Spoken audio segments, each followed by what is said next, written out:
Ce soir-là, dans ce grand salon lumineux au lustre de cristal, j'ai entendu 3 mots qui ont tout brisé.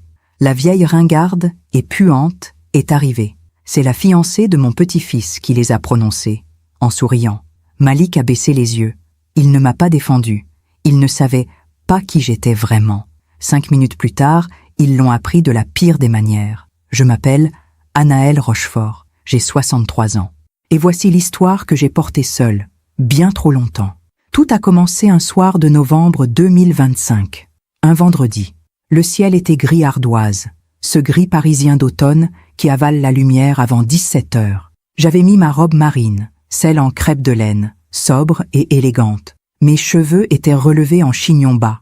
J'avais choisi des perles discrètes, rien d'ostentatoire. Je ne cherche jamais à briller, juste à être présente, digne. Ce soir-là, je me rendais à la fête de fiançailles de Malik, mon petit-fils unique, le fils de ma fille Camille, parti trop tôt d'un cancer il y a 8 ans. Malik avait 27 ans, grand, brun, les yeux verts de sa mère. Depuis la mort de Camille, j'avais essayé d'être là, toujours, discrètement, sans étouffer. Il m'avait appelé 3 semaines plus tôt. « Mamie, je vais me fiancer. » Sa voix était joyeuse, légère. J'avais senti mon cœur se serrer. Pas de tristesse, non. De joie mêlée d'une pointe de mélancolie. Mon petit garçon devenait un homme. Il construisait sa vie. C'est merveilleux, mon chéri. Comment s'appelle-t-elle? Elsa. Elsa Moreau. Elle travaille dans la communication. On s'est rencontrés à une soirée professionnelle. Elle est différente, moderne, ambitieuse. Moderne, ambitieuse. Ces mots m'avaient traversé comme une lame froide, mais je les avais ignorés. C'était son choix, son bonheur. J'aimerais beaucoup la rencontrer. Oui, bien sûr. On organise une fête de fiançailles le 15 novembre. Je t'enverrai l'adresse. Il avait raccroché rapidement. Trop rapidement. Mais j'avais mis ça sur le compte de l'excitation. L'adresse qu'il m'avait envoyée par message me surprit. Un hôtel dans le 16e arrondissement. Pas n'importe lequel. Un établissement que je connaissais bien. Très bien, même. Mais je n'ai rien dit. Je me suis contenté de confirmer ma présence. Le vendredi soir, j'ai pris un taxi. J'aurais pu venir avec ma propre voiture, mais je voulais rester discrète, invisible, presque. Juste une grand-mère heureuse de célébrer l'amour de son petit-fils. Lorsque je suis arrivée devant l'entrée principale, j'ai reconnu les grandes portes vitrées, les balcons en fer forgé, les jardinières de buis taillés. Le hall sentait le bois ciré et la rose. Léger, coûteux. Tout était exactement comme je l'avais laissé ce matin-là, avant de partir. Dans mon sac à main en cuir bordeaux, je sentais le poids froid d'une petite clé dorée. Je l'ai serrée entre mes doigts 1 seconde, comme on touche un talisman. Puis, je l'ai lâchée. Ce n'était pas le moment. Un jeune homme en costume noir m'a accueilli à la réception. « Bonsoir, madame. Vous venez pour l'événement Moreau-Rochefort ?»« Oui, parfait. C'est au 1er étage, salon lumière. Suivez-moi. » Il m'a guidé vers l'ascenseur. Les portes se sont refermées en silence. Mon reflet dans le miroir me renvoyait l'image d'une femme fatiguée, mais droite, les traits tirés par des années de travail, mais le regard encore vif. J'ai pensé à Camille. Elle aurait été si fière de Malik. Le salon lumière était magnifique. Plafond haut, moulure dorée, immense lustre de cristal qui jetait une lumière chaude sur les nappes blanches. Il y avait une 50aine d'invités, jeunes pour la plupart, élégants, rieurs. Le champagne circulait déjà. J'ai cherché Malik des yeux. Je l'ai vu près de la baie vitrée, un verre à la main, en grande conversation avec un groupe d'amis. Il portait un costume anthracite, parfaitement coupé. Il était radieux. À ses côtés, une jeune femme, blonde, mince, robe bustier couleur ivoire, talons aiguilles, maquillage impeccable. Elle riait fort, penchée vers un homme en costume bleu marine. Elle avait ce type de beauté froide, lisse, calculée. C'était elle, Elsa. Je me suis avancée lentement, le cœur battant. J'ai traversé le salon en évitant les petits groupes. Personne ne m'a remarqué. J'étais transparente, une vieille dame parmi les jeunes. Lorsque je me suis approchée, Malik m'a vue. Nos regards se sont croisés. J'ai souri, un sourire plein d'amour, de fierté. Il n'a pas souri en retour. Il a détourné les yeux. Juste 1 seconde. Mais cette seconde a tout dit. Elsa, elle, m'a vue aussi. Elle a stoppé net sa conversation. Son regard a balayé ma silhouette de haut en bas.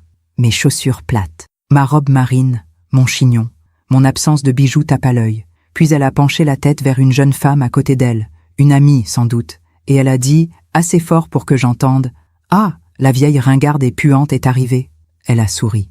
Un sourire carnassier. Autour d'elle, quelques rires étouffés, gênés peut-être, ou complices. J'ai senti le sol se dérober sous mes pieds. Pas à cause des mots. J'ai connu pire dans ma vie.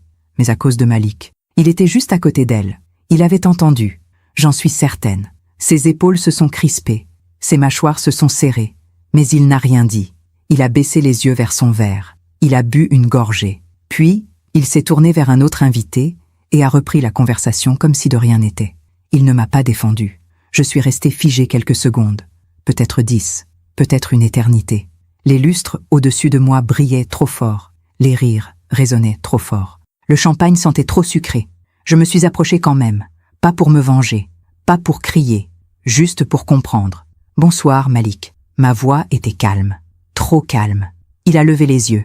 Il a forcé un sourire. « Ah, mamie, tu es venue. C'est bien. C'est bien. » Comme on dit à un enfant qui a fini ses devoirs. Je voulais te féliciter et rencontrer Elsa. Elsa s'est tournée vers moi avec un sourire glacé. Enchantée. Malik m'a tellement parlé de vous. Sa voix était douce, fausse. Chaque mot était une lame polie. J'espère en bien. Oh, bien sûr. Il m'a dit que vous habitiez seul, que vous aviez une petite vie. Tranquille. Tranquille. Le mot flottait dans l'air comme une insulte déguisée. Malik s'est raclé la gorge. Mamie travaille beaucoup, en fait. Elle s'occupe de... Il s'est interrompu, comme s'il cherchait ses mots, ou comme s'il ne voulait pas les trouver. Elsa a posé sa main sur le bras de Malik, possessive. En tout cas, nous sommes ravis que vous soyez là, mais vous comprendrez que nous avons beaucoup d'invités à saluer. On se retrouve plus tard, d'accord? Elle m'a tourné le dos. Malik aussi. Je suis restée seule au milieu du salon. Les conversations reprenaient autour de moi. Personne ne me regardait. J'étais redevenue invisible. J'ai pensé partir, prendre mon sac, descendre, rentrer chez moi, pleurer en silence dans mon appartement vide. Mais quelque chose en moi a refusé. Pas de la colère. Pas encore. Juste une douleur immense et une clarté terrible. Malik avait honte de moi. Il avait honte de sa grand-mère. Je me suis éloignée vers un coin du salon, près d'une console en marbre où reposaient des bouquets de pivoine blanche. J'ai posé ma main sur le bois froid. J'ai fermé les yeux. Dans mon sac, mes doigts ont effleuré le métal lisse. Cette petite clé que je porte toujours. Pas par habitude, par nécessité. Parce que cette clé ouvre toutes les portes de cet hôtel. Parce que cet hôtel m'appartient. Mais ce soir-là, je n'ai rien dit. Je les ai regardés rire, trinquer, s'embrasser sous les lustres que j'ai fait installer il y a 15 ans. Et j'ai compris qu'ils ne savaient rien. Rien de qui j'étais. Rien de ce que j'avais construit. Rien de ce que j'avais prévu de leur offrir. 5 minutes plus tard, ils allaient tout apprendre. De la pire des manières. Parfois, on fait confiance à ceux qui ne la méritent pas. Et vous? Avez-vous déjà été déçu par quelqu'un que vous aimiez? Racontez-moi votre histoire dans les commentaires, j'aimerais vous lire. Pour comprendre la douleur de ce soir-là, il faut que je vous ramène en arrière, bien avant Elsa, bien avant cette fête, bien avant que Malik ne baisse les yeux. Il faut que je vous parle de celui qu'il était, de celui que j'ai aimé, comme mon propre enfant. Malik est né un matin de juin 1998. J'avais 36 ans. Ma fille Camille en avait 22. Elle était si jeune, si fragile, si effrayée. Le père de Malik était parti avant même la naissance. Un homme sans courage, sans honneur. Camille s'est retrouvée seule avec ce bébé aux yeux verts qui pleurait la nuit. Je me souviens de la première fois où je l'ai pris dans mes bras.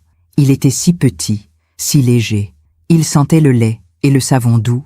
Ses doigts minuscules se sont refermés sur mon pouce et quelque chose en moi s'est brisé et reconstruit en même temps. « Maman, je ne sais pas si je vais y arriver », avait murmuré Camille, les larmes aux yeux. « Tu vas y arriver, et je serai là, toujours. » Et je l'ai été, toujours. Les premières années ont été difficiles. Camille travaillait comme assistante dans une agence de design. Les horaires étaient longs, le salaire modeste. Elle rentrait épuisée, les traits tirés, les yeux cernés. Alors je prenais le relais. 3 fois par semaine, je gardais Malik chez moi. Mon appartement, à l'époque, n'était pas aussi grand qu'aujourd'hui. 2 pièces, 5e étage sans ascenseur, dans le 11e arrondissement. Mais c'était chaleureux. J'avais installé un petit lit en bois près de ma chambre, des étagères remplies de livres d'images, un tapis moelleux où il pouvait ramper. Je lui lisais des histoires tous les soirs, Le Petit Prince, les fables de La Fontaine. Même quand il était trop petit pour comprendre, je lisais, parce que j'aimais le son de ma voix qui l'apaisait, parce que je voulais qu'il grandisse entouré de mots, de poésie, de douceur. Il a prononcé son premier mot chez moi. Mamie, pas maman, mamie. Camille a pleuré quand je le lui ai dit. Pas de jalousie, de soulagement, parce qu'elle savait qu'il n'était pas seul. Quand Malik a eu 4 ans, j'ai acheté l'hôtel. Ce n'était pas un coup de chance. C'était le fruit de 20 ans de travail acharné. J'avais commencé comme femme de ménage dans un hôtel 3 étoiles, près de la gare du Nord. Je nettoyais les chambres, changeais les draps, récurais les salles de bain. Les clients ne me voyaient jamais. J'étais invisible, mais je regardais, j'observais, j'apprenais. Comment on accueille un client, comment on gère les réservations, comment on organise une équipe, comment on fait tourner un établissement. Après 5 ans, j'étais devenue gouvernante. Après 10 ans, directrice adjointe. J'économisais chaque centime. Je vivais modestement. Je ne dépensais rien pour moi.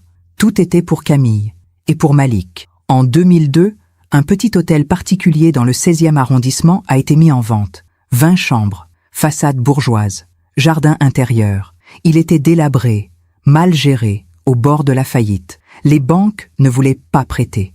Trop risqué, disait-elle. Mais moi, je voyais autre chose. Je voyais un bijou endormi. Une possibilité. J'ai vendu mon appartement. J'ai emprunté à taux élevés. J'ai tout misé. Et j'ai acheté l'hôtel. Les premières années ont été terribles. Je travaillais 18 heures par jour. Je gérais la réception, les réservations, la comptabilité. Je formais le personnel. Je négociais avec les fournisseurs. Je rénovais chambre par chambre avec ce que je gagnais. Camille m'aidait quand elle pouvait. Elle venait le week-end avec Malik. Il jouait dans le hall pendant que nous remplacions les rideaux, repeignions les murs, nettoyions les parquets. Il adorait cet endroit. Il courait dans les couloirs en riant. Il se cachait derrière les grandes plantes vertes. Il s'asseyait derrière le comptoir de la réception et faisait semblant de répondre au téléphone. « Allô, Hôtel Rochefort, bonjour !» Sa petite voix me faisait sourire même dans les moments les plus durs. Un jour, il m'a demandé « Mamie, c'est à toi tout ça ?»« Oui, mon chéri. »« C'est grand ? Tu es riche ?» J'ai ri. « Non, mais je travaille beaucoup. Et un jour, tout ce travail portera ses fruits. » Il a réfléchi un instant, puis il a hoché la tête avec sérieux. « Alors moi aussi, je vais travailler beaucoup. Comme toi. » Mon cœur s'est gonflé de fierté. En 2007, l'hôtel a enfin commencé à être rentable. J'avais obtenu une 3e étoile. Les avis en ligne étaient excellents. Les clients revenaient.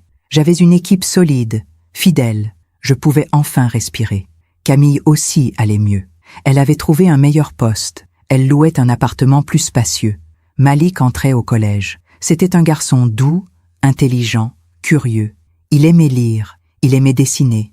Il me ressemblait. Chaque mercredi, je venais le chercher à la sortie de l'école. Nous marchions jusqu'à l'hôtel. Je lui achetais un pain au chocolat à la boulangerie du coin.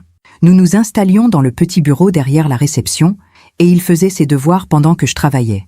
Parfois, il levait les yeux de son cahier et me demandait « Mamie, tu es fatiguée ?»« Un peu. Pourquoi tu travailles autant ? Pour que tu aies un avenir, mon chéri. Pour que tu ne manques de rien. » Il ne comprenait pas vraiment, mais il me faisait un sourire et ça suffisait. En 2017, Camille est tombée malade. Un cancer du sein. Stade 3. Le diagnostic est tombé un mardi matin. Je me souviens du téléphone qui a sonné, de la voix brisée de ma fille. « Maman, ils ont trouvé quelque chose. » Le monde s'est arrêté.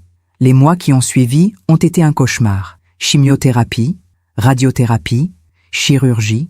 Camille perdait ses cheveux, son poids, sa lumière. Malik avait 19 ans. Il était en première année d'école de commerce. Il essayait d'être fort, mais je voyais la peur dans ses yeux. Je fermais l'hôtel aux visites familiales pour passer du temps à l'hôpital. Je tenais la main de Camille pendant les perfusions. Je lui lisais des poèmes. Je lui chantonnais les berceuses que je lui chantais quand elle était petite. Malik venait tous les soirs après les cours. Il s'asseyait au bord du lit. Il racontait sa journée. Il faisait rire sa mère même quand elle n'avait plus la force de sourire. Un soir, alors que Camille dormait, il m'a pris la main. « Mamie, elle va s'en sortir, hein ?» J'ai voulu mentir. Dire que oui, que tout irait bien. Mais je ne pouvais pas. Je ne sais pas, mon chéri. Mais je suis là. Et quoi qu'il arrive, je serai toujours là. Il a posé sa tête sur mon épaule et il a pleuré. Camille est morte le 23 novembre 2017, un jeudi. Il pleuvait. Malik avait 20 ans. Je n'oublierai jamais son regard à l'enterrement. Vide, perdu, comme un enfant égaré dans une forêt noire. Après les funérailles, nous sommes rentrés chez moi. Il s'est assis sur le canapé, immobile, les mains sur les genoux. Il ne disait rien. Il ne pleurait pas. Il fixait le mur. Je me suis assise à côté de lui. Malik, je sais que c'est insupportable. Je sais que tu as mal. Mais tu n'es pas seul. Il a tourné la tête vers moi. Ses yeux verts, les yeux de Camille, étaient remplis de larmes. Qu'est-ce que je vais faire sans elle, mamie? Tu vas continuer. Parce que c'est ce qu'elle aurait voulu. Parce qu'elle t'aimait plus que tout. Et parce que je suis là. Il s'est effondré dans mes bras. Et j'ai tenu ce grand garçon de 20 ans comme je tenais le bébé de quelques mois, 20 ans plus tôt. Après la mort de Camille, Malik est venu vivre chez moi pendant 6 mois. Le temps de terminer son année universitaire. Le temps de trouver un équilibre. Nous prenions le petit déjeuner ensemble. Je préparais du café, des tartines beurrées, de la confiture maison. Nous ne parlions pas beaucoup, mais nous étions là, l'un pour l'autre. Le soir, il m'aidait à l'hôtel. Il répondait aux emails. Il accueillait les clients. Il rangeait les dossiers. Il n'avait pas besoin de le faire, mais il le faisait quand même. Un soir, alors que nous fermions la réception, il m'a dit « Mamie, merci. » « De quoi, mon chéri ? » ?»« D'être là. Toujours. » J'ai souri. « C'est normal. Tu es tout ce qui me reste. » Il a hoché la tête. Puis, il m'a serré dans ses bras. Les années ont passé. Malik a terminé ses études. Il a trouvé un emploi dans une start-up spécialisée dans le marketing digital. Il a loué un appartement dans le 10e arrondissement. Il construisait sa vie. Nous nous voyions moins, mais nous restions proches. Nous déjeunions ensemble 1 fois par mois. Il m'appelait régulièrement. Il me racontait ses projets, ses ambitions, ses doutes. Je l'écoutais avec tendresse, avec fierté, parce que c'était mon petit-fils, mon trésor, la raison pour laquelle j'avais travaillé si dur. Je n'avais jamais eu besoin de grand-chose. Pas de voyage, pas de bijoux, pas de luxe, juste lui. Et un jour, je comptais lui donner l'hôtel, tout mettre à son nom, parce qu'il était mon héritier, parce qu'il méritait de récolter ce que j'avais semé. Je lui en avais parlé 1 fois. C'était il y a 2 ans, lors d'un déjeuner. « Malik, un jour, tout ceci sera à toi. » Il avait ri, gêné. « Mamie, ne dis pas ça. Tu as encore des années devant toi. Je sais, mais je veux que tu saches, que tu comprennes. Tout ce que j'ai fait, c'était pour toi, pour ta mère, pour notre famille. » Il avait posé sa main sur la mienne. « Je sais, mamie, et je ne l'oublierai jamais. » Mais ce soir-là, dans ce salon lumineux, sous ces lustres que j'avais choisis moi-même, entourés de ces murs que j'avais fait repeindre, sur ce parquet que j'avais fait poncer, ce soir-là, il m'a oublié. Il a laissé cette femme me traiter de vieille ringarde et puante. Il a baissé les yeux. Et il n'a rien dit. Pendant que je raconte tout cela, je me demande d'où vous m'écoutez. Écrivez le nom de votre ville en commentaire. La première fissure est apparue il y a 1 an. Novembre 2024. C'était un samedi après-midi. J'avais invité Malik à déjeuner chez moi, comme nous le faisions chaque mois. J'avais préparé son plat préféré, un bœuf bourguignon mijoté pendant des heures, avec des pommes de terre fondantes et des carottes glacées. L'appartement sentait bon le thym et le vin rouge. J'avais mis la table avec soin. Nappe blanche, serviette en lin, verre en cristal. Pas pour impressionner, juste pour montrer que ce moment comptait. Il devait arriver à 13h. À 13h15, il n'était toujours pas là. J'ai regardé mon téléphone. Aucun message. J'ai attendu. Le bœuf refroidissait doucement dans la cocotte. Les bougies que j'avais allumées se consumaient lentement. À 13h30, mon téléphone a vibré. « Désolée, mamie. Retard au boulot. J'arrive dans 20 minutes. » J'ai relu le message 2 fois. « Retard au boulot. Un samedi. » J'ai mis le plat au chaud et j'ai soufflé les bougies. Il est arrivé à 14h passées. Les cheveux en désordre, le visage tendu. Il portait un pull gris, chiné, et un jean sombre. Il sentait un parfum que je ne connaissais pas. Quelque chose de boisé, d'épicé, trop fort. « Pardon, mamie. C'était la folie aujourd'hui. » Il m'a embrassé rapidement sur la joue et s'est dirigé vers la table. « Ne t'inquiète pas, mon chéri. Assieds-toi. » J'ai réchauffé le plat et servi 2 assiettes généreuses. Malik mangeait vite, distraitement. Il regardait son téléphone toutes les 3 minutes. « Tout va bien au travail ? » « Oui, oui. Beaucoup de projets en ce moment. On lance une nouvelle campagne pour un client important. C'est intense. Tu as l'air fatigué ? Un peu, mais ça va. » Il a bu une gorgée de vin.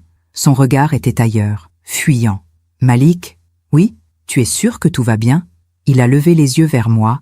Un éclair d'agacement a traversé son visage. Rapide, presque imperceptible. « Oui, mamie. Pourquoi tu demandes ça ? Pour rien. Tu sembles préoccupée. Je suis juste crevée, c'est tout. Il a souri, un sourire forcé. Nous avons fini le repas en silence. Il a refusé le dessert, une tarte aux pommes que j'avais faite le matin même. Désolé, je n'ai plus faim, et je dois y aller. J'ai un rendez-vous cet après-midi. Un rendez-vous? Un samedi? Oui, avec des amis. Il s'est levé, a enfilé sa veste. Merci pour le déjeuner, mamie. C'était délicieux comme toujours. Il m'a embrassé rapidement et il est parti. La porte s'est refermée. Je suis restée seule dans la cuisine. La tarte aux pommes refroidissait sur le comptoir. La bougie s'était complètement consumée. Quelque chose avait changé. Les semaines suivantes, Malik a annulé 3 déjeuners. Le premier, mi-décembre. Désolé, mamie, j'ai un truc de dernière minute. On se voit le mois prochain. Le deuxième, début janvier 2025. Impossible ce week-end. On part en séminaire d'équipe. Le troisième, fin janvier. Pas de message d'annulation. Juste rien. Il ne s'est pas présenté. J'ai attendu 1 heure. Puis j'ai mangé seule, en silence. Il m'a envoyé un message le lendemain. Pardon, mamie, j'ai complètement oublié. Journée de fou hier. J'ai répondu, ce n'est pas grave, mon chéri. Prends soin de toi. Mais c'était grave, parce que Malik n'oubliait jamais. Jamais. En février, je l'ai appelé. Allô? Sa voix était distante, pressée. Malik, c'est mamie. Ah, salut. Ça va? Oui. Et toi? On ne s'est pas vu depuis longtemps. Je sais, désolé. C'est le boulot, tu sais. Je comprends. Mais tu me manques. Silence. Oui, toi aussi. Écoute, là, je suis en réunion. Je te rappelle, d'accord? D'accord. Il n'a pas rappelé. En mars, j'ai reçu un message inattendu. Mamie, tu es libre samedi prochain? J'aimerais qu'on se voie. Mon cœur a bondi.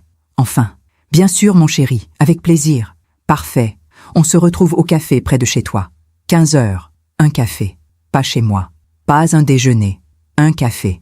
Mais j'ai accepté. Parce que c'était mieux que rien. Le samedi suivant, je suis arrivée au café 10 minutes en avance.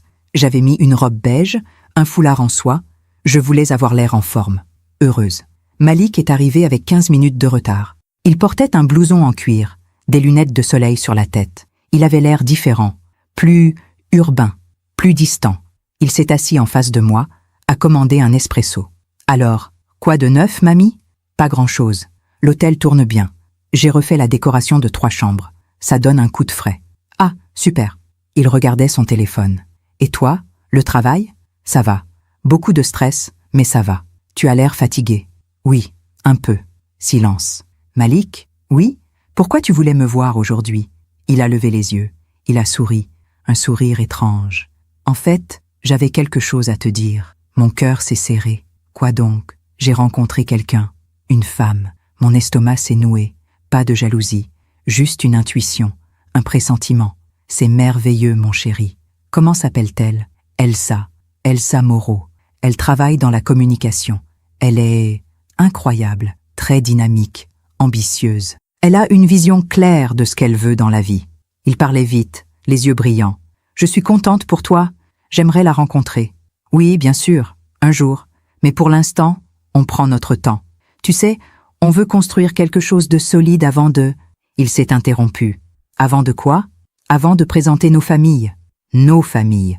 Comme si j'étais une obligation, une formalité.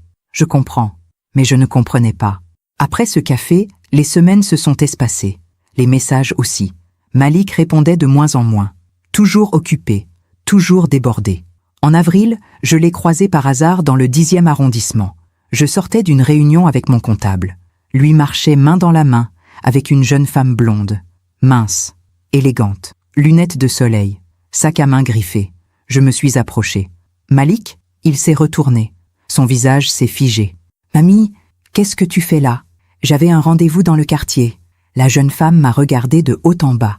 Ses lèvres se sont pincées. « Bonjour. » Sa voix était froide, polie, distante. « Bonjour. Tu dois être Elsa. »« Oui. » Enchantée. Elle n'a pas tendu la main. Malik semblait mal à l'aise. On allait prendre un verre. « Désolée, mamie. On est un peu pressé. »« Bien sûr. Je ne veux pas vous déranger. On se rappelle bientôt, d'accord? »« D'accord. » Ils sont partis. Elsa a dit quelque chose à l'oreille de Malik. Il a ri. Un rire nerveux. Je suis restée sur le trottoir, immobile. Cette femme ne m'avait pas regardée comme une grand-mère. Elle m'avait regardée comme une ennemie. En mai, Malik a oublié mon anniversaire. 63 ans. Le 22 mai 2025. J'ai attendu toute la journée. Un appel, un message, Une carte, rien. Le soir, à 21h, j'ai reçu un SMS. Merde, mamie, j'ai complètement zappé. Pardon. Bon anniversaire. Bisous. J'ai lu le message 3 fois. Zappé. Comme on zappe une émission télé. Comme on zappe quelque chose d'insignifiant. J'ai éteint mon téléphone et je me suis couché. Cette nuit-là, j'ai pleuré pour la première fois depuis la mort de Camille. En juin, j'ai essayé de reprendre contact. J'ai envoyé un message. Mon chéri, si tu as un moment, j'aimerais qu'on se voie. Cela fait longtemps. Réponse 2 jours plus tard. Désolée, mamie, en ce moment c'est compliqué. Elsa et moi, on prépare un truc important. Je te tiens au courant. En juillet, silence total. En août, j'ai tenté un appel. Il n'a pas décroché. Pas de rappel. En septembre, j'ai compris. Malik s'éloignait. Pas à cause du travail. Pas à cause de la fatigue. À cause d'elle. Un soir de septembre, je me suis assise dans mon bureau à l'hôtel. J'ai ouvert le coffre-fort derrière le tableau. À l'intérieur, il y avait des documents importants. Des contrats, des actes notariés et une enveloppe scellée. Dessus, j'avais écrit « Pour Malik, le jour où il sera prêt ». À l'intérieur, tous les papiers nécessaires pour transférer la propriété de l'hôtel à son nom. J'avais tout préparé il y a 3 ans, juste après ses 24 ans, parce que je voulais qu'il sache, qu'il ait un avenir sécurisé. J'ai tenu l'enveloppe dans mes mains. Mes doigts ont effleuré le métal froid dans ma poche, cette petite clé que je porte toujours, et j'ai pensé « Est-ce qu'il mérite encore tout ça ?» Puis, je me suis sentie coupable. Parce qu'on ne conditionne pas l'amour, parce qu'il était le fils de Camille, parce que c'était mon petit-fils. J'ai remis l'enveloppe dans le coffre et je l'ai refermée. En octobre, 3 semaines avant la fête de fiançailles, Malik m'a enfin appelé. « Mamie, j'ai une grande nouvelle. »« Quoi donc ? Je vais me fiancer. Avec Elsa. » Mon cœur s'est arrêté. « C'est merveilleux. Félicitations, mon chéri. Merci. On organise une fête le 15 novembre. Je t'envoie l'adresse. Bien sûr, je serai là. Super. Bon, je dois y aller. Bisous. » Il a raccroché. Pas de « je t'aime », pas de « tu me manques », pas de « on se voit bientôt ». Juste « bisous ». L'adresse est arrivée par SMS le lendemain. Hôtel Rochefort. Salon Lumière. 15 novembre, 19h. Mon hôtel. Il avait réservé mon hôtel pour ses fiançailles, sans me demander, sans me prévenir, comme si j'étais n'importe qui. Ce soir-là, assise dans mon salon vide, j'ai compris quelque chose. Malik ne me voyait plus. Il ne me respectait plus. Et cette femme, Elsa, y était pour beaucoup. Mais je ne pouvais pas en être sûre. Pas encore. Alors j'ai décidé d'aller à cette fête. Pas pour faire un scandale. Pas pour me venger. Juste pour voir. Pour comprendre. Pour savoir si mon petit-fils était encore là. Ou s'il avait disparu pour toujours. Les jours qui ont suivi l'annonce des fiançailles ont été étranges. Je vaquais à mes occupations habituelles. Gestion de l'hôtel, réunion avec le personnel, vérification des réservations. Mais mon esprit était ailleurs. Je me répétais sans cesse. C'est normal. Il est jeune. Il est amoureux. Il a le droit de construire sa vie. Mais une petite voix au fond de moi murmurait autre chose. Une voix que j'essayais d'étouffer. Il t'oublie. Non, c'était impossible. Malik m'aimait. Nous avions traversé tellement d'épreuves ensemble. La maladie de Camille, sa mort, les années difficiles. Il ne pouvait pas m'oublier. Pas comme ça. Le lendemain de son appel, j'ai décidé de lui acheter un cadeau de fiançailles. Quelque chose de beau, de significatif. Je suis allée dans une bijouterie du Marais que je connaissais depuis des années. Un petit commerce familial tenu par un vieux monsieur, Monsieur Dreyfus, qui avait toujours été de bons conseils. Madame Rochefort, quel plaisir de vous revoir. Que puis-je faire pour vous aujourd'hui? Je cherche un cadeau pour mon petit-fils. Il se fiance. Ah, quelle belle nouvelle. Félicitations. Vous pensez à quoi? Je ne sais pas. Quelque chose d'élégant, de durable. Il m'a montré plusieurs pièces. Des boutons de manchette en argent. Une montre classique avec bracelet en cuir. Un stylo plume gravé. J'ai choisi la montre. Simple, sobre, intemporelle. Sur le boîtier, j'ai fait graver « Pour Malik, avec tout mon amour, mamie. Ce sera prêt dans 3 jours », m'a assuré Monsieur Dreyfus. En sortant de la boutique, j'ai senti mon téléphone vibrer. Un message de Malik. « Au fait, mamie, tu peux venir en robe habillée? Elsa veut que ce soit chic. Pas de « s'il te plaît », pas de « si ça ne te dérange pas ». Juste une instruction. J'ai répondu « Bien sûr, mon chéri ». 3 jours plus tard, je suis retournée chercher la montre. Elle était magnifique. Le cuir brillait doucement sous la lumière. La gravure était parfaite. J'ai emballé le paquet avec soin. Papier crème, ruban doré, carte écrite à la main. Mon cher Malik, pour cette nouvelle étape de ta vie, Que le temps te soit toujours précieux, comme tu l'es pour moi. Je t'aime, mamie. J'ai relu la carte plusieurs fois. Les mots me semblaient justes, tendres, sincères, mais une partie de moi se demandait s'il les lirait vraiment. La semaine suivante, j'ai reçu un autre message de Malik. Mamie, Elsa organise un dîner avec sa famille ce week-end. Tu veux venir? Mon cœur a bondi. Enfin, une invitation. Une occasion de mieux connaître cette femme, de comprendre qui elle était vraiment. Avec plaisir, mon chéri. Où et quand? Dimanche soir, 20h, restaurant Le Jardin Blanc, dans le 7e. Tenue élégante. Parfait. J'y serai. Cool. À dimanche. Cool. Le mot m'a fait sourire malgré moi. C'était tellement lui. Le dimanche soir, j'ai mis ma plus belle robe. Bleu marine, coupe droite, col en V discret. J'ai attaché mes cheveux en chignon bas. J'ai mis mes perles, celles que ma mère m'avait offertes pour mes 30 ans. Je voulais avoir l'air digne, respectable. Le restaurant était situé dans une rue calme bordée d'arbres. Façade blanche, enseigne dorée, jardin d'hiver illuminé par des guirlandes lumineuses. C'était élégant, cher, le genre d'endroit où l'on va pour impressionner. Je suis entrée. Le maître d'hôtel m'a accueilli avec un sourire poli. « Bonsoir, madame. Vous avez une réservation ?»« Oui, au nom de Moreau, je crois. »« Ah, oui. Par ici, s'il vous plaît. » Il m'a guidée vers une table ronde au fond du restaurant. Malik était déjà là, assis entre Elsa et une femme plus âgée, sans doute sa mère. En face, un homme d'une 50aine d'années en costume gris anthracite, le père probablement. Malik s'est levé en me voyant. « Mamie, tu es là. Viens, assieds-toi. » Il m'a embrassé rapidement sur la joue et m'a désigné une chaise à côté de l'homme. Elsa m'a regardé sans sourire. « Bonsoir, Madame Rochefort. »« Bonsoir, Elsa. Bonsoir à tous. » La mère d'Elsa, une femme mince aux cheveux teints en blond platine, vêtue d'un tailleur crème, m'a tendu une main molle. Enchantée. « Brigitte Moreau. Anaëlle Rochefort. Ravie de vous rencontrer. » Le père n'a même pas levé les yeux de son menu. « Bernard Moreau, a-t-il grommelé. Je me suis assise. Le dîner a été inconfortable. Brigitte et Bernard Moreau parlaient beaucoup. Trop.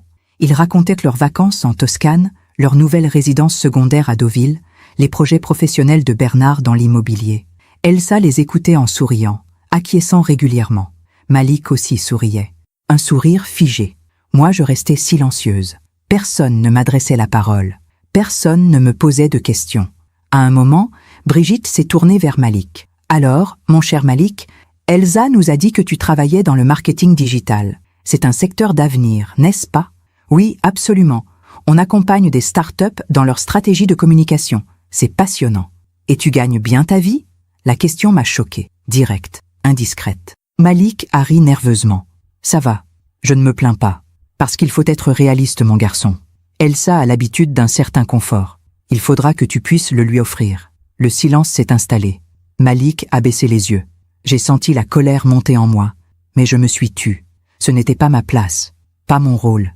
Plus tard, entre le plat et le dessert, Bernard a demandé « Et votre famille, Madame Rochefort? Vous avez des enfants ?»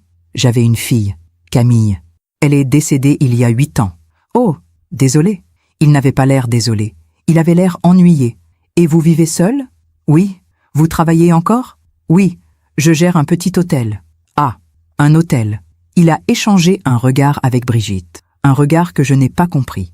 Elsa s'est penchée vers Malik et a murmuré quelque chose à son oreille. Il a hoché la tête. À la fin du repas, alors que nous attendions l'addition, Brigitte a dit « Bon, nous devons y aller.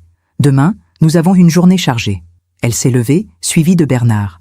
Elsa aussi. Malik a fait mine de se lever, mais Elsa a posé une main sur son épaule. « Reste avec ta grand-mère, chérie. Raccompagne-la. »« Oui, bien sûr. » Brigitte m'a serré la main sans chaleur. « Ravie de vous avoir rencontré, Madame Rochefort. » Moi de même. Ils sont partis. Malik et moi sommes restés seuls à table. Le serveur a apporté l'addition. Malik a sorti sa carte bancaire. « Laisse, je t'invite. » ai-je dit. « Non, non, c'est bon. »« Malik, je t'en prie. »« Mamie, j'ai dit que c'est bon. » Sa voix était sèche, cassante. J'ai reculé. Il a payé. Nous sommes sortis en silence. Dehors, la nuit était fraîche. Les rues étaient presque désertes. Malik, « Oui, tu vas bien? »« Oui. »« Pourquoi? »« Je ne sais pas.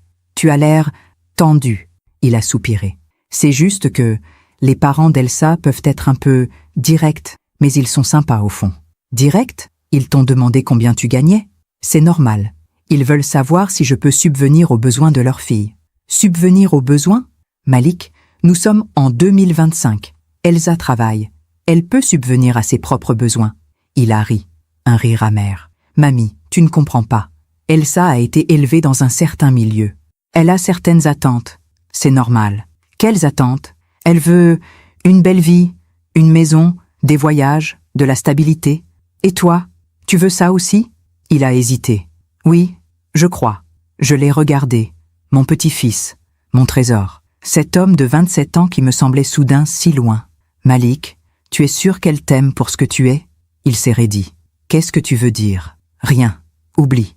Non, dis-moi. Tu penses qu'elle est avec moi pour l'argent? Je ne pense rien. Je pose juste une question. Eh bien, la réponse est oui. Elle m'aime et je l'aime. D'accord. Mamie, arrête de t'inquiéter. Tout va bien. Il a regardé sa montre. Bon, je dois y aller. Elsa m'attend. Bien sûr, va. Il m'a embrassé rapidement et il est parti. Je suis restée seule sur le trottoir. Le vent soufflait doucement. Les feuilles mortes tourbillonnaient à mes pieds.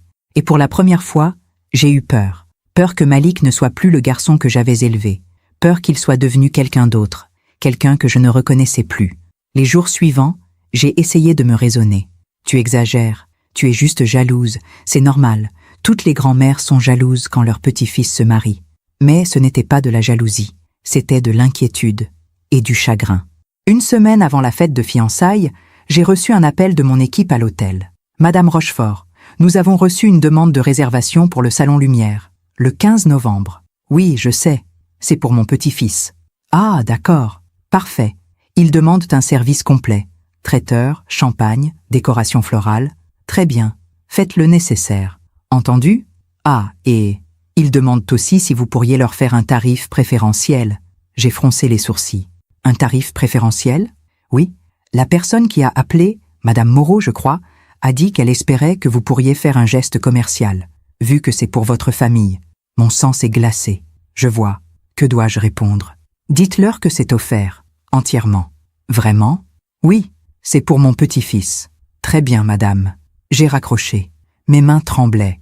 Ils avaient demandé un tarif préférentiel. Ils ne savaient même pas que l'hôtel m'appartenait. Ils pensaient que j'étais juste une vieille dame, une employée peut-être, quelqu'un d'insignifiant. Ce soir-là, assise dans mon salon, j'ai ouvert une bouteille de vin. J'ai bu un verre, puis un deuxième.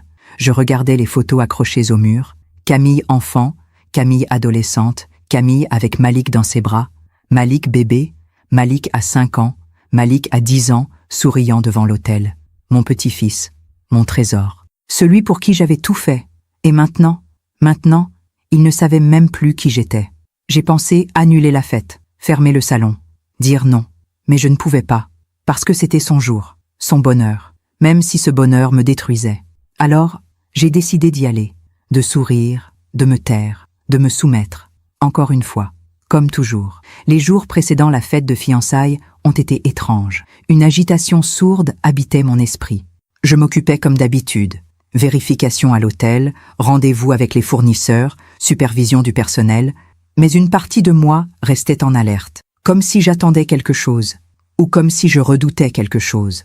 Le mercredi 10 novembre, 5 jours avant la fête, je suis passé à l'hôtel en fin d'après-midi pour vérifier les préparatifs du Salon Lumière. Mon directeur d'exploitation, Monsieur Arnaud, m'attendait dans le hall. « Madame Rochefort, tout est en ordre pour vendredi. Le traiteur a confirmé. Les fleuristes viennent jeudi soir. Les tables seront dressées vendredi matin. Parfait, merci Monsieur Arnaud. Ah, j'oublie. Madame Moreau, la mère de la fiancée, je crois, est passée hier. Elle voulait voir le salon. Elle est venue? Oui, avec sa fille. Mon cœur s'est serré. Et alors? Elles ont fait le tour. Elles ont pris des mesures. Elles ont parlé de décoration, d'éclairage.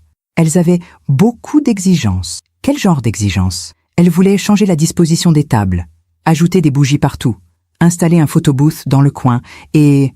Il a hésité. Quoi d'autre? Elles ont demandé si on pouvait retirer certains éléments. Quels éléments? Les photos anciennes de l'hôtel accrochées au mur. Elles ont dit que c'était trop démodé, que ça faisait vieillot. Le sang m'est monté aux joues. Ces photos, je les avais choisies moi-même. C'était l'histoire de l'hôtel, de ma famille, de mon travail. Et vous avez répondu quoi? Que je devais vous consulter avant toute modification. Elles n'ont pas insisté. Bien, ne touchez à rien. Entendu, madame. Ce soir-là, assise dans mon bureau à l'hôtel, j'ai repensé à cette visite. Brigitte et Elsa étaient venues ici, dans mon établissement, et elles avaient jugé ma décoration démodée. Vieillotte, comme moi. J'ai ouvert mon ordinateur et consulté les messages que mon assistante avait transférés. Parmi eux, un email d'Elsa Moreau, envoyé 3 jours plus tôt. « Bonjour, nous organisons une fête de fiançailles dans votre établissement le 15 novembre. Nous souhaiterions discuter de quelques aménagements particuliers. Pourriez-vous nous rappeler rapidement ? Cordialement, Elsa Moreau. Aucune mention de Malik, aucune mention de moi, juste votre établissement.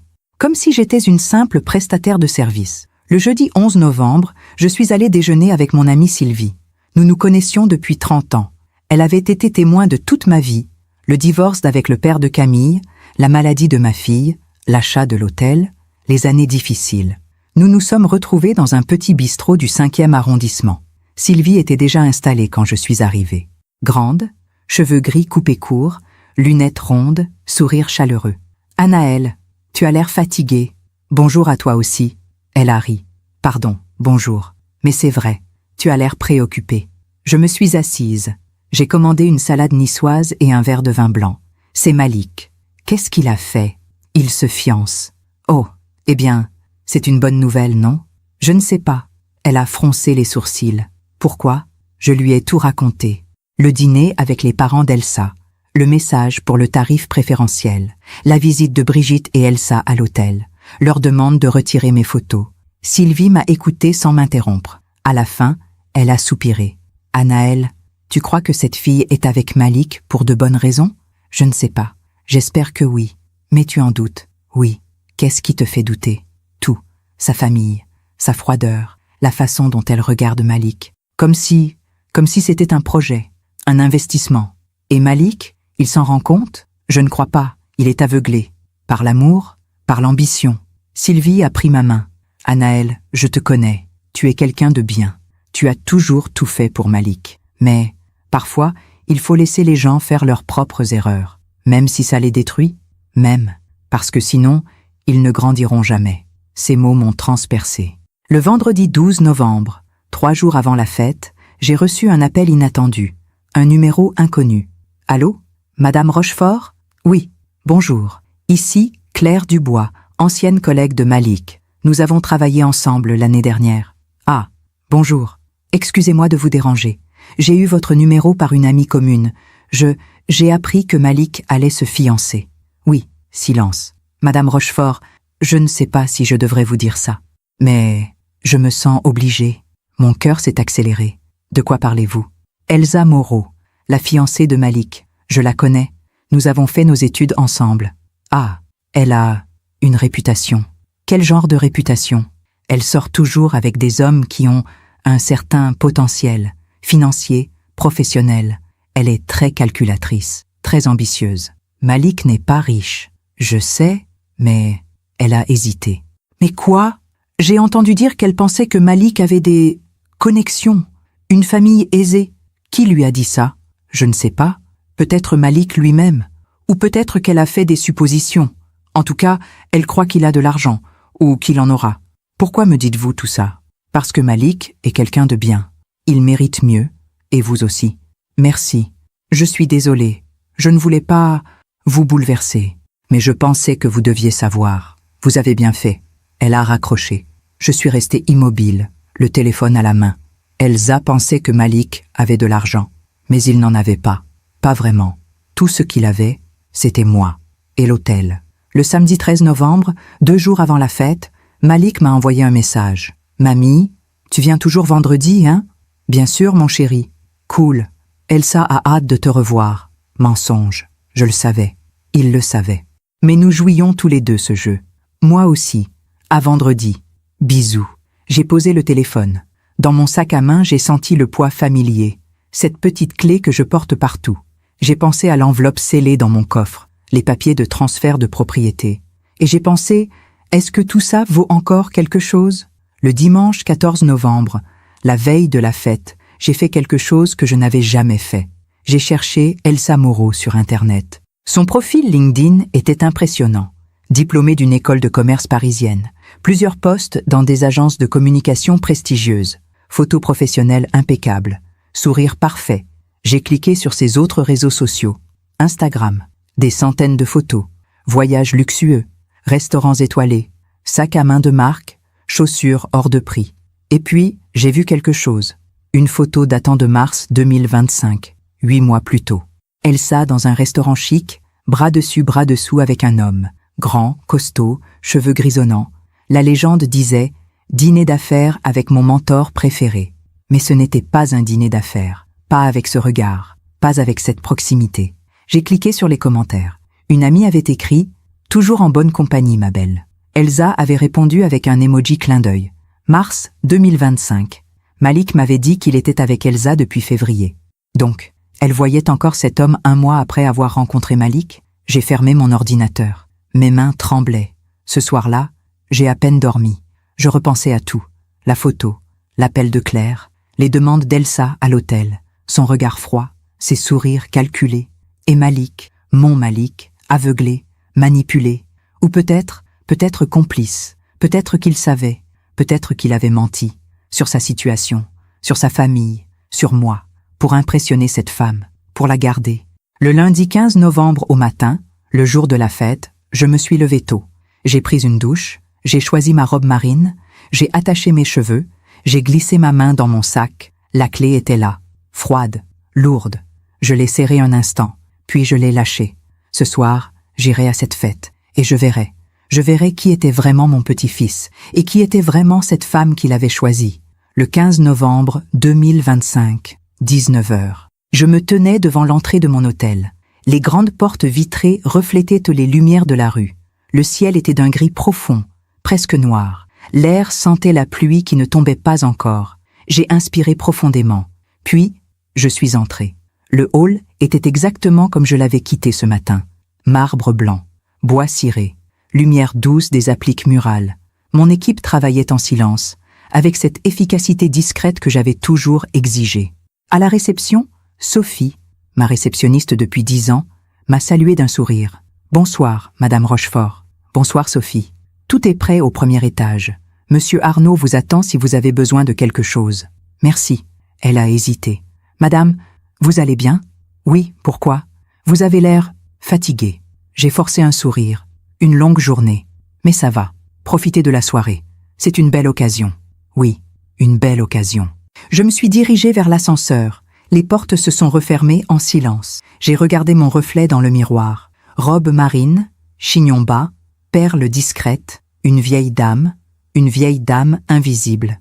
L'ascenseur s'est arrêté au premier étage. Les portes se sont ouvertes et j'ai entendu la musique. Le salon lumière était transformé. Des guirlandes lumineuses couraient le long des plafonds. Des bouquets de roses blanches et de pivoines débordaient des vases en cristal. Les tables rondes étaient dressées avec des nappes immaculées, des couverts argentés, des verres étincelants. Au fond, un bar éclairé diffusait une lueur dorée. Il y avait déjà une 50aine d'invités. Jeunes, élégants, rieurs. Le champagne circulait. Les conversations fusaient. C'était magnifique. Et cela me brisait le cœur. J'ai traversé le salon lentement. Personne ne m'a remarqué. J'étais transparente, une ombre parmi les vivants. J'ai cherché Malik des yeux. Il était là, près de la baie vitrée, en grande conversation avec un groupe d'amis. Costume anthracite impeccable, chemise blanche, cravate gris perle. Il riait. Il était radieux. À ses côtés, Elsa.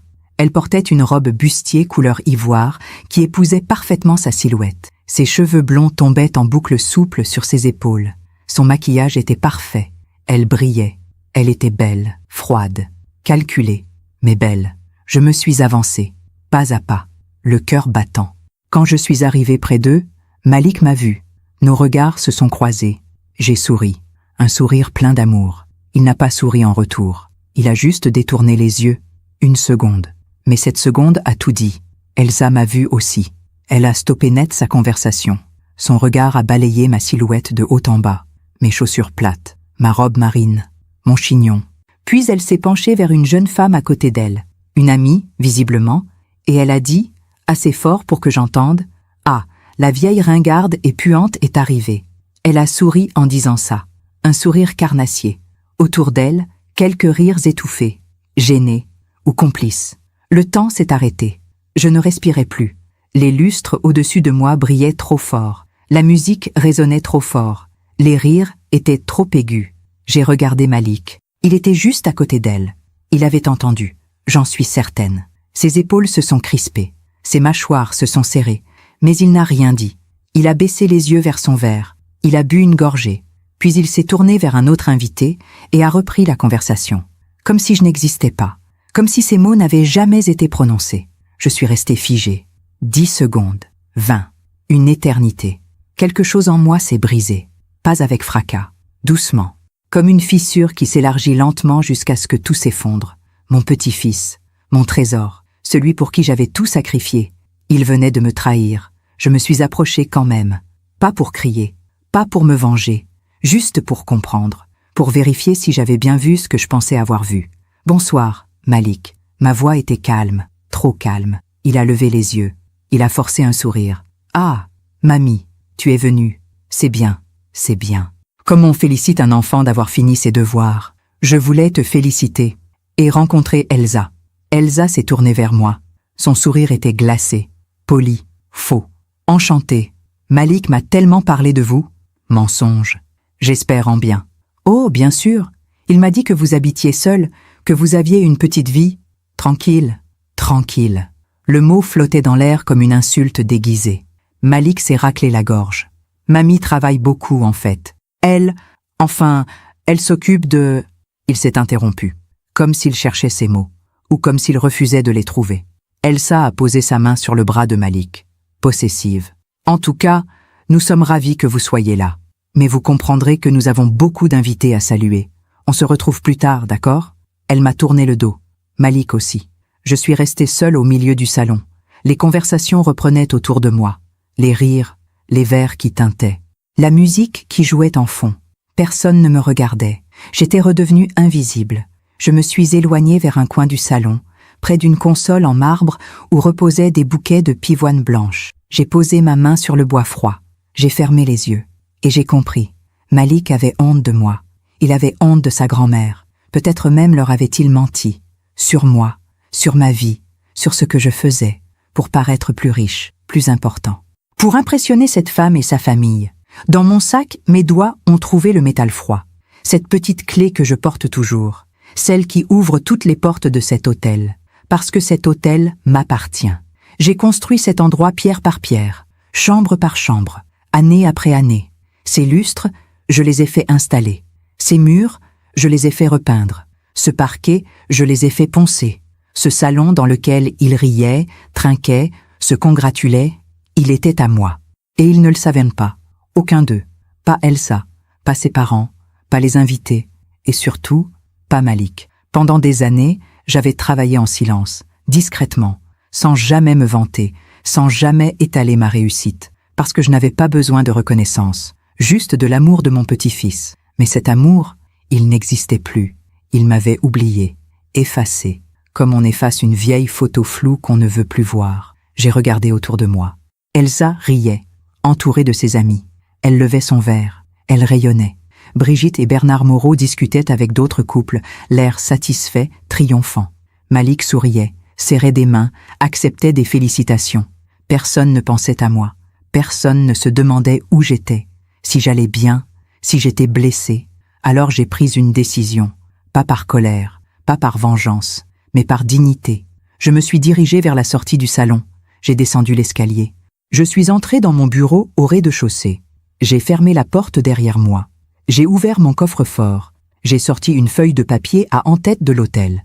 Et j'ai écrit « Mon cher Malik, ce soir, tu t'es fiancé dans un lieu que tu ne connais pas vraiment. Un lieu qui m'appartient. Cet hôtel est à moi. Je l'ai acheté il y a 23 ans. Je l'ai construit. Je l'ai fait prospérer. Pendant des années, j'ai travaillé pour toi, pour ta mère, pour notre famille.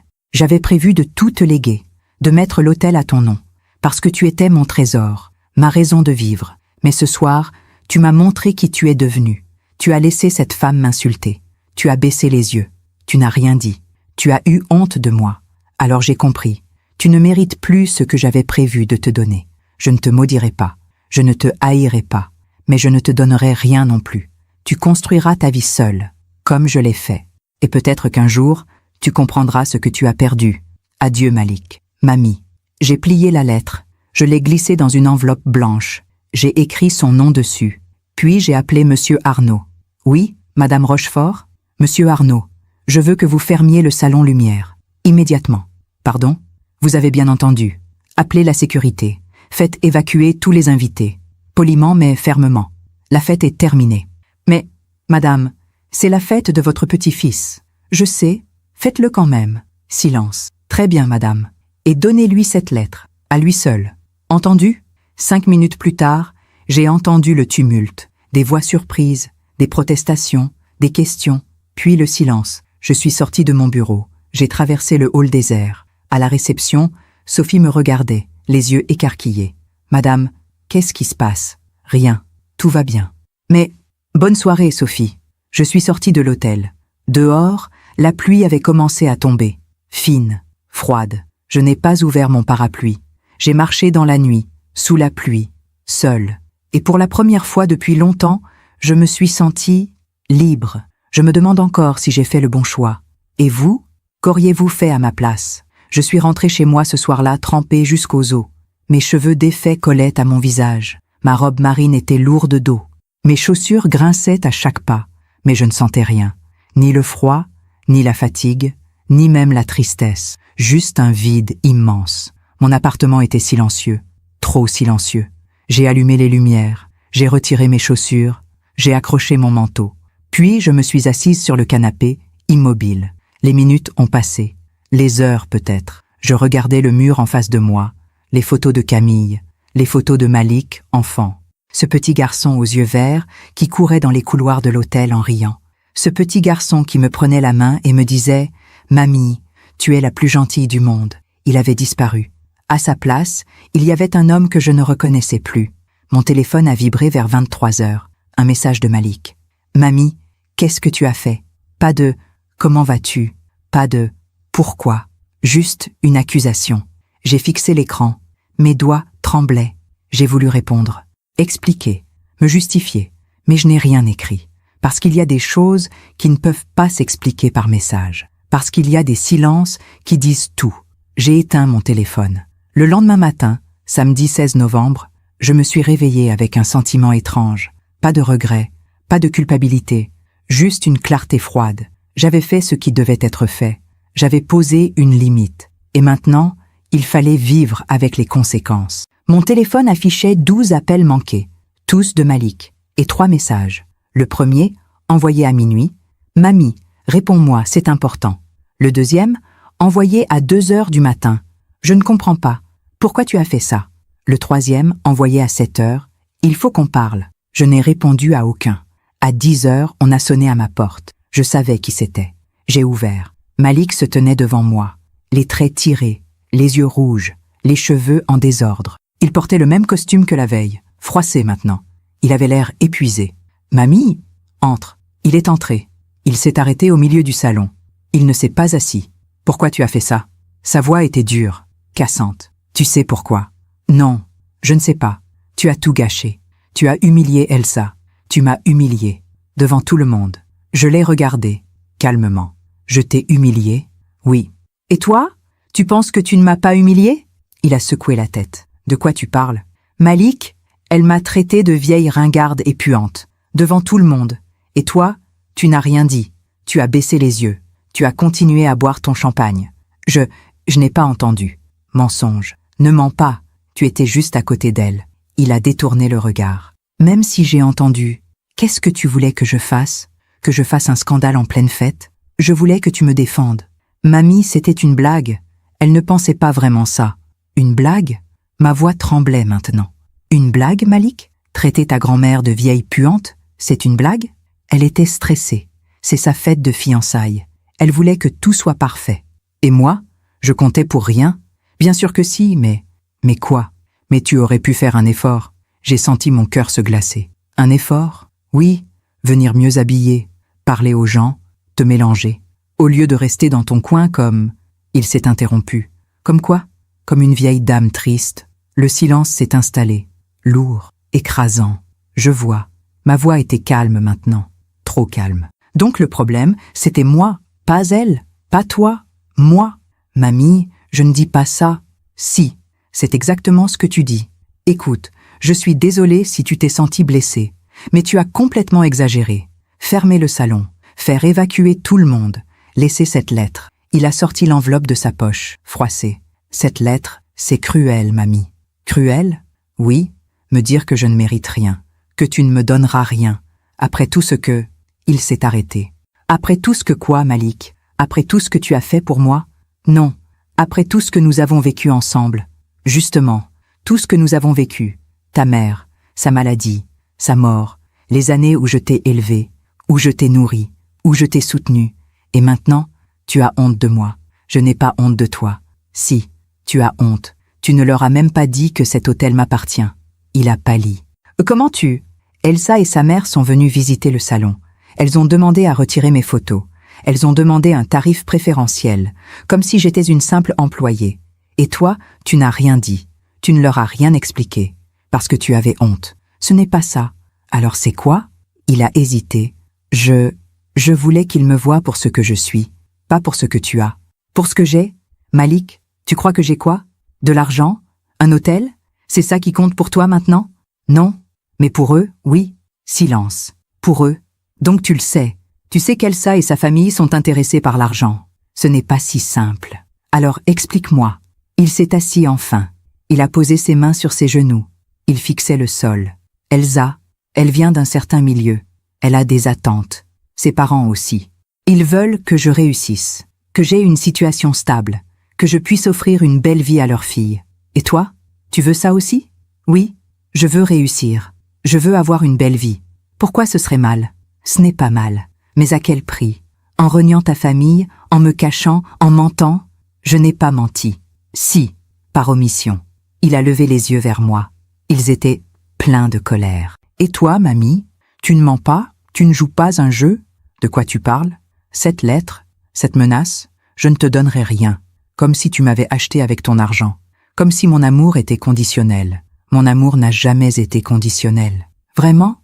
Alors pourquoi tu me punis maintenant? Pourquoi tu retires tout? Parce que tu ne me respectes plus. Parce que tu m'as oublié. Parce que tu as choisi cette femme et sa famille au lieu de moi. Je n'ai choisi personne. Je veux juste vivre ma vie. Ta vie? Ou la vie qu'Elsa veut pour toi? Il s'est levé brusquement. Tu ne la connais pas. Tu ne sais rien d'elle. Je sais qu'elle t'a changé.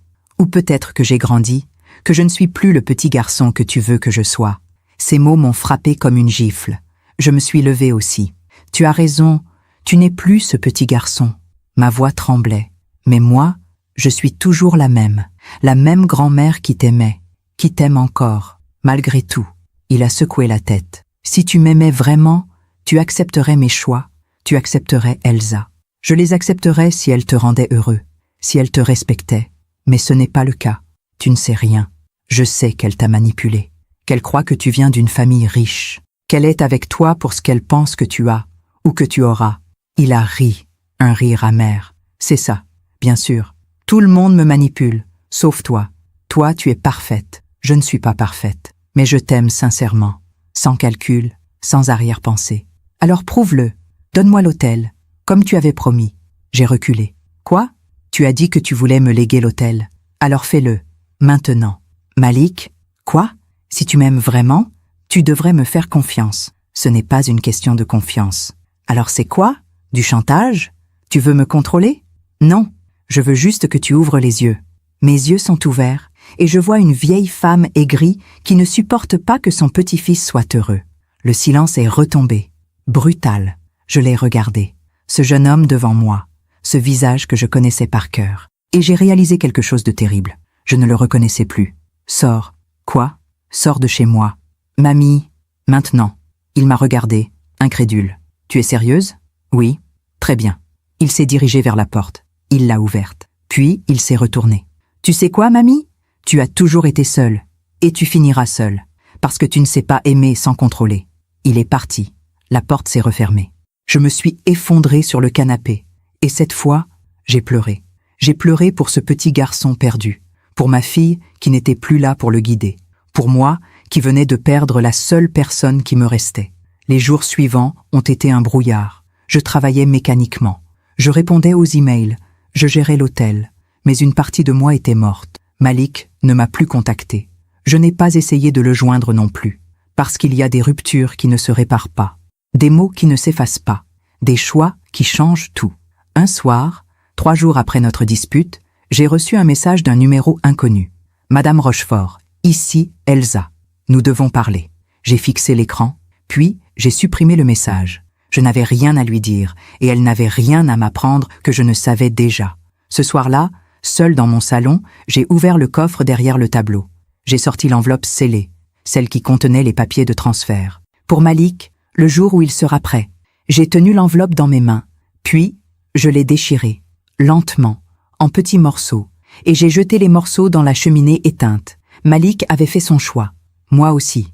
Les semaines ont passé dans un silence étrange. Novembre s'est effacé. Décembre est arrivé avec son froid sec et ses nuits longues. Je n'ai plus eu de nouvelles de Malik, et je n'en ai pas donné. À l'hôtel, la vie continuait. Les clients arrivaient, repartaient. Les réservations se remplissaient pour les fêtes de fin d'année. Mon équipe travaillait avec son efficacité habituelle. Mais quelque chose en moi s'était éteint. Je faisais les gestes. Je prenais les décisions. Je souriais quand il le fallait. Mais c'était mécanique. Un soir de début décembre, Sylvie m'a appelé. « Anaëlle, tu vas bien? Je ne t'ai pas vue depuis des semaines. »« Ça va, beaucoup de travail. » Menteuse. Qu'est-ce qui s'est passé? J'ai hésité, puis je lui ai tout raconté. La fête, l'humiliation, la confrontation avec Malik, la rupture. Elle a écouté sans m'interrompre. « Mon Dieu, Anaëlle, je suis désolée. »« Ce n'est rien. Ce n'est pas rien. Tu as perdu ton petit-fils. »« Non, je l'avais déjà perdu. Je viens juste de l'accepter. Et maintenant, je vis. Mais vivre, c'était difficile. Les nuits étaient longues. Je dormais mal. Je me réveillais en pensant à Camille, à Malik enfant, aux années perdues. Parfois, je me demandais si j'avais eu raison, si j'aurais dû me taire, accepter, pardonner. Mais au fond de moi, je savais que non, parce qu'il y a des limites qu'on ne peut pas franchir, des humiliations qu'on ne peut pas accepter, même par amour. Mi-décembre, j'ai pris une décision. J'ai convoqué mon notaire, Maître Lefebvre. « Madame Rochefort, que puis-je faire pour vous? Je veux modifier mon testament. » « Très bien. Quel changement souhaitez-vous apporter? »« Je veux retirer Malik Rochefort comme unique héritier. » Il a froncé les sourcils. « Votre petit-fils? »« Oui. Puis-je vous demander pourquoi? » ?»« C'est personnel. »« Bien sûr. Et à qui souhaitez-vous léguer vos biens? » J'ai réfléchi. « Je veux créer une fondation pour aider les femmes qui reconstruisent leur vie après une épreuve. Maladie, deuil, abandon. L'hôtel financera cette fondation. C'est une belle initiative. C'est nécessaire. Et votre petit-fils ne recevra rien? Non, rien. Il m'a regardé longuement. Madame Rochefort, êtes-vous certaine? Ces décisions prises sous le coup de l'émotion peuvent... Je suis certaine. Très bien. Je prépare les documents. En sortant de chez le notaire, j'ai senti un poids se lever. Pas de la joie, pas de soulagement, juste une clarté. J'avais fait ce qui devait être fait. Le 20 décembre, j'ai reçu un appel de Sophie, ma réceptionniste. « Madame Rochefort, quelqu'un demande à vous voir. »« Qui ?»« Monsieur Malik Rochefort. Mon cœur s'est arrêté. Dites-lui que je ne suis pas disponible. Il dit que c'est urgent. Sophie, s'il vous plaît, dites-lui que je ne suis pas là. » Silence. « Très bien, madame. » 10 minutes plus tard, mon téléphone a sonné. Malik, je n'ai pas décroché. Il a laissé un message vocal. « Mamie, je sais que tu es là. Je sais que tu ne veux pas me parler. Mais il faut que je te dise quelque chose. C'est important. S'il te plaît, rappelle-moi. » Sa voix était différente, plus douce, presque suppliante, mais je n'ai pas rappelé. Le lendemain, j'ai reçu une lettre, manuscrite, déposée à la réception. « Mamie, je sais que je t'ai blessée. Je sais que j'ai dit des choses horribles. Je le regrette, plus que tu ne peux l'imaginer. Ces dernières semaines ont été difficiles. Elsa et moi, ça ne va pas bien. Elle a changé après la fête. Elle est devenue froide, distante. Elle me reproche de ne pas avoir d'argent, de ne pas être celui qu'elle croyait. Tu avais raison. Surtout, je suis désolée. S'il te plaît, laisse-moi te parler. Juste une fois, Malik. J'ai lu la lettre 3 fois, puis je l'ai posée sur mon bureau. Et je n'ai rien fait, parce que les excuses ne changent rien, parce que les regrets viennent toujours trop tard, parce que certaines blessures ne guérissent pas. Le 24 décembre, veille de Noël, je suis restée seule chez moi. Pas de sapin, pas de décoration, juste le silence. J'ai pensé à Camille, à tous les Noëls passés ensemble, au rire de Malik enfant. Et j'ai pleuré. Pas de colère, pas de haine, juste de tristesse, pour ce qui avait été, et pour ce qui ne serait plus jamais. Mais au milieu de cette tristesse, quelque chose de nouveau naissait. Une force tranquille, une certitude. Je n'avais plus besoin de Malik pour exister. Je n'avais plus besoin de son amour pour me sentir entière. J'avais construit ma vie seule, et je pouvais continuer seule, avec dignité. Le 27 décembre, j'ai signé les nouveaux documents chez Maître Lefebvre. C'est fait, Madame Rochefort. Votre testament est modifié. Merci. Puis-je vous poser une question? Oui. Avez-vous des regrets? J'ai réfléchi. Non, aucun. Vous êtes une femme courageuse? Non, je suis juste une femme qui a appris à se respecter. En sortant de son bureau, j'ai marché dans les rues de Paris. Le ciel était gris, mais l'air était doux. Les gens se pressaient, chargés de paquets, de sourires. J'ai touché mon sac. La clé était toujours là. Mais elle ne représentait plus la même chose. Avant, c'était un héritage pour Malik. Maintenant, c'était juste mon travail, mon accomplissement. Et ça suffisait. Janvier 2026 est arrivé dans le silence. Je n'ai pas fêté le nouvel an. Je suis restée chez moi, seule, avec un livre et une tisane. À minuit, j'ai entendu les feux d'artifice au loin, les cris de joie, les klaxons. Moi, j'ai fermé les yeux et j'ai pensé, une nouvelle année, une nouvelle vie. Les premières semaines de janvier ont été calmes. L'hôtel tournait bien. La fondation que j'avais créée prenait forme. Maître Lefebvre travaillait sur les statuts, les partenariats avec des associations. Je me sentais utile. Enfin, pas pour un petit-fils ingrat, mais pour des femmes qui en avaient vraiment besoin. C'est Sylvie qui m'a appris la nouvelle. Mi-janvier, nous déjeunions ensemble dans un petit restaurant du Marais. « Anaël, tu es au courant? Au courant de quoi? Pour Malik ?» Mon cœur s'est serré malgré moi. « Non. Quoi? Il a rompu avec Elsa. » J'ai posé ma fourchette. « Comment tu sais ça? Ma nièce travaille dans la même agence qu'Elsa. Apparemment, c'était spectaculaire. Raconte. » Sylvie a hésité. « Tu es sûre que tu veux savoir? » Oui. Elle a soupiré. « D'accord. » Apparemment, après la fête annulée, Elsa était furieuse. Elle a reproché à Malik de ne rien avoir. Pas d'argent, pas d'héritage, pas de perspective. Elle lui a dit qu'elle avait perdu son temps avec lui. Et lui, il a essayé de se justifier, de lui expliquer que l'hôtel t'appartenait, que tu avais prévu de lui léguer. Mais après votre dispute, il n'avait plus rien à offrir. Donc elle l'a quitté. Oui, juste avant Noël. Elle a rendu la bague. Elle a déménagé ses affaires. Elle lui a dit qu'elle ne voulait plus jamais le revoir. Le silence s'est installé. Et maintenant, il vit seul dans son petit appartement. Il travaille toujours, mais apparemment il ne va pas bien. Je suis rentrée chez moi ce soir-là avec un sentiment étrange. Pas de joie, pas de satisfaction, juste une tristesse immense, parce que Malik avait appris la leçon. Mais à quel prix? Début février, j'ai reçu une autre lettre, encore manuscrite. Mamie, je ne sais pas si tu liras cette lettre. Mais il faut que je l'écrive. Elsa m'a quittée. Elle m'a dit des choses que je ne peux pas oublier. Elle m'a dit qu'elle ne m'avait jamais aimée, qu'elle était avec moi parce qu'elle croyait que j'avais de l'argent, que j'étais un investissement. Tu avais raison, surtout. Je ne te demande pas de me pardonner. Je ne te demande même pas de me répondre. Je veux juste que tu saches que je regrette, profondément. J'ai perdu Elsa. Mais surtout, j'ai perdu toi. Et c'est ça qui me fait le plus mal. Malik. J'ai plié la lettre. Je l'ai rangée dans un tiroir, et je n'ai pas répondu, parce que les regrets ne suffisent pas, parce que l'amour sans respect n'est rien, parce que certaines leçons doivent être apprises dans la solitude. En mars, Sophie m'a dit que Malik était repassé à l'hôtel. Il voulait vous voir, madame. Qu'avez-vous répondu? Que vous n'étiez pas disponible, comme vous me l'aviez demandé.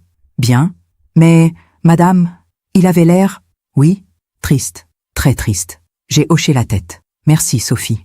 Un soir d'avril, j'ai croisé Brigitte Moreau par hasard, dans une boutique du 6e arrondissement. Elle m'a vue, elle a détourné le regard, mais je l'ai appelée. Madame Moreau. Elle s'est retournée, mal à l'aise. Madame Rochefort, comment allez-vous? Bien, merci. Et votre fille? Elle a pâli. Elsa, elle va bien. Elle a rencontré quelqu'un d'autre, un homme plus établi. Je vois. Écoutez, Madame Rochefort, ce qui s'est passé, n'en parlons plus. Je voulais juste dire que, enfin, Elsa peut être exigeante, mais c'est parce qu'elle veut le meilleur, pour elle, pas pour les autres. Brigitte a baissé les yeux. Bonne journée, Madame Rochefort. Elle est partie rapidement, Mai est arrivé avec ses journées lumineuses. Le 22 mai, mon anniversaire, 64 ans. Cette fois, je l'ai célébré. Avec Sylvie, avec mon équipe de l'hôtel, avec les femmes de ma fondation naissante. Nous avons ri, parlé, partagé. Et pour la première fois depuis longtemps, je me suis sentie vivante. Ce soir-là, en rentrant chez moi, j'ai trouvé une petite boîte devant ma porte. Pas de nom, juste une enveloppe. À l'intérieur, un mot de Malik. Joyeux anniversaire, mamie. Je n'ai pas oublié, même si tu m'as oublié. J'ai ouvert la boîte. C'était la montre que je lui avais offerte pour ses fiançailles, celle avec la gravure. Pour Malik, avec tout mon amour. Mamie, il me la rendait. Je me suis assise sur mon canapé. J'ai tenu la montre dans mes mains, et j'ai compris. Malik avait tout perdu. La femme qu'il aimait, ou croyait aimer, l'héritage qu'il pensait recevoir, et surtout, moi. La vie lui avait rendu ce qu'il avait donné, du vide, de l'indifférence, de la solitude. Ce n'était pas moi qui l'avais puni, c'était la vie elle-même. Et moi, j'avais trouvé la paix, pas dans la vengeance, pas dans la colère, mais dans le respect de moi-même, dans la dignité, dans le choix de ne plus accepter l'inacceptable. La justice n'est pas toujours rapide, mais elle finit toujours par arriver, doucement, silencieusement, comme un équilibre qui se rétablit. Aujourd'hui, nous sommes le 27 décembre 2025. Un an presque jour pour jour après cette fête de fiançailles qui a tout changé. Je suis assise dans mon bureau à l'hôtel. Par la fenêtre, je vois les rues de Paris illuminées pour les fêtes. Les gens marchent, pressés, heureux.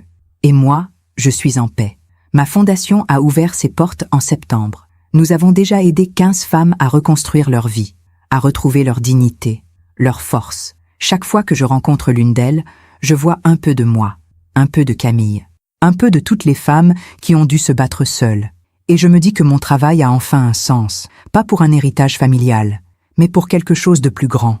Malik, je n'ai plus eu de nouvelles depuis la montre.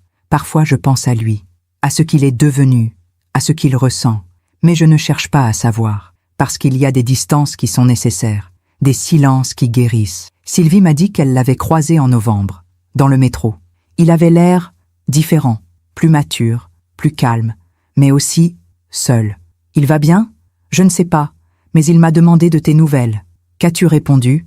Que tu allais bien, que tu étais heureuse. Merci. La vérité, c'est que je ne sais pas si je suis heureuse, mais je suis en paix, et peut-être que c'est mieux. Il y a quelques jours, j'ai reçu une dernière lettre de Malik, courte, simple. Mamie, je ne te demande plus rien. Je voulais juste te dire merci. Merci pour tout ce que tu as fait. Pour maman, pour moi. Je sais que je ne le mérite pas, mais je voulais que tu le saches. Je t'aime, même si tu ne m'aimes plus. Malik. J'ai relu cette lettre plusieurs fois, et pour la première fois depuis longtemps, j'ai pleuré. Pas de tristesse, de soulagement, parce qu'il avait compris. Enfin, est-ce que je lui pardonnerai un jour? Je ne sais pas. Le pardon n'efface pas la douleur. Il ne répare pas ce qui a été cassé.